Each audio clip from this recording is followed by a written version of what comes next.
forecast first. Sponsored by Matex Heating, Cooling, and Plumbing. While we're watching the Storm Tracker Doppler, we're seeing a few little areas where we've got some snow flying around. It is not much, but it is definitely showing up on the radar tonight and could once again cause a couple of slick spots, especially bridges and overpasses. 32, it's the freezing number in Champaign. It is 31 in Springfield and 34 in Effingham through tonight. Similar conditions, the clouds stick around, the temperatures stay a few degrees below freezing. We've got sunshine coming back in a few days, but a lot more of this overcast weather is in the forecast. WCIA 3 News. Now on WCIA 3 News. We now know who the three people are who died in yesterday's plane crash, how people are remembering them, and what happened in that crash. The energy company at the heart of a corruption scandal was a target of the governor's State of the State address, what it could mean for jobs in central Illinois. And a judge said U of I counselors were not responsible for the murder of Ying Zhang. The family isn't giving up and is suing again. What's different this time?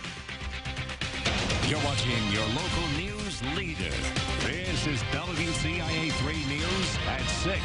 So my role is, again, more legal and figurative than anything else. A plane crash outside Springfield has left many in Sangamon County heartbroken. Good evening, I'm Paul Cicchini. And I'm Jennifer Roscoe. Coroner Cinda Edwards died in that crash with her husband, Frank Edwards, a former mayor and fire chief, and their friend, John Evans. She had been the Sangamon County coroner since 2011. We have team coverage tonight of the latest in Sangamon County. WCIA 3's Andy Olson is live at the site of the crash. Gabrielle Franklin is also there in rural Springfield.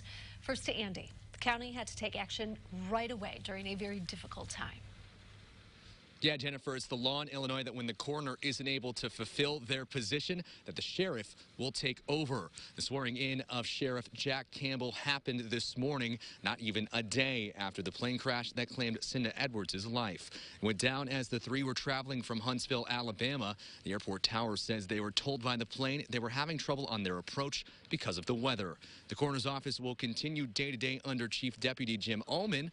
Campbell says they will try to operate things as normally as they can, given the circumstances. My name will say we'll go to the bottom of death certificates that are now issued in Sangamon County. It's just things like that. But Jim and I have known each other for a long time too, and there'll be no changes in the office other than, just technically that I'm the coroner until they get this resolved. The sheriff's office and Springfield police are continuing to help federal agencies investigating. They're keeping the wreckage as is until at least tomorrow. Now, the NTSB joined the FAA in searching the wreckage. What's left of the plane behind me. It's too dark to see it right now, but they're expected to finish up here in the field tomorrow afternoon. Now, their reports aren't expected to be released for at least a week. Live in Springfield, Andy Olson, WCIA 3, your local news leader. Andy, thank you so much. Now, the Sheriff's Department works closely with the coroner's office and Cinda Edwards. They are offering grief counseling for deputies impacted by responding to the crash. And people who knew the victims best are reacting to news of the tragedy. Yeah, all three were beloved members of the Sangamon County community. Though their lives were cut short, people close to them say the fond memories of them will live forever. We continue our team coverage now. WCIA 3's Gabrielle Franklin joins us live from the site of that crash. Gabrielle, how are those people being remembered? Most people are still trying to cope with what happened here last night, but many people are trying to remember the trio during their happier times here in Sangamon County. You just hope it's not true. People in Sangamon County are still in disbelief about the plane crash that took the lives of John Evans, Frank Edwards, Cinda Edwards, and their dog. I know that Frank and Cinda loved to fly. They loved making their trips to Florida and having that be a part of their life. And I was just really hoping it wasn't true. And I just really mourned for their family. Coroners identified the three Wednesday morning. Tributes have been popping up in their honor since then. Cinda was the county coroner, known for her friendliness. So we work closely with her. Many of us, our providers, our medics, many of the community she touched the lives of. So she was wonderful. We never saw her without a smile, without a caring heart. Didn't matter what difficult situation we were dealing with.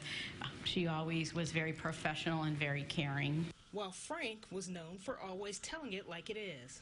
What you saw is what you got, and he was an honest guy, strong opinions, was a dedicated servant to the community, both as a firefighter and as an alderman, and then the interim mayor later. Just a sad situation all around. Now, Evans is said to be a longtime friend of the Edwards. He did spend some time serving on the Capital Development Board, and he was a proud graduate of Lincoln Land Community College. For now, we're live in Sangamon County. Gabrielle Franklin, WCIA 3, your local news leader. All right, Gabrielle, thanks. The Edwards are survived by their son, Alex. Sangamon County Clerk Don Gray sent his condolences in a statement, saying, quote, "I'm personally thankful for their friendship, support, and advice through the years. Special thoughts and prayers are for their son, Alex, who has been a valued and loved employee of our office." Frank Edwards was also an EIU alum. He graduated in 1974, but his involvement with the school didn't end there. University President David Glassman calls him a, quote, longtime friend of EIU. He says Edwards touched the lives of Springfield citizens and many others across the state, and offers his condolences to his family and friends. It has been months in the making. What legendary campus hangout is officially back in business tonight. Also tonight.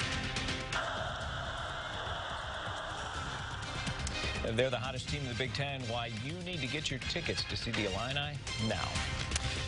I hear that our own Jennifer Roscoe is cutting the tape at the new location that is opening up. Is this true? I'm actually serving. You're serving like old time. I'm working. There you go, working. All right, 32-29. If you want to know more about that, stay tuned. Roofing Dog INET, Bratcher weather camera tonight. Clouds. When will the sun return? We'll look at that. A chance of a wintry mix coming up.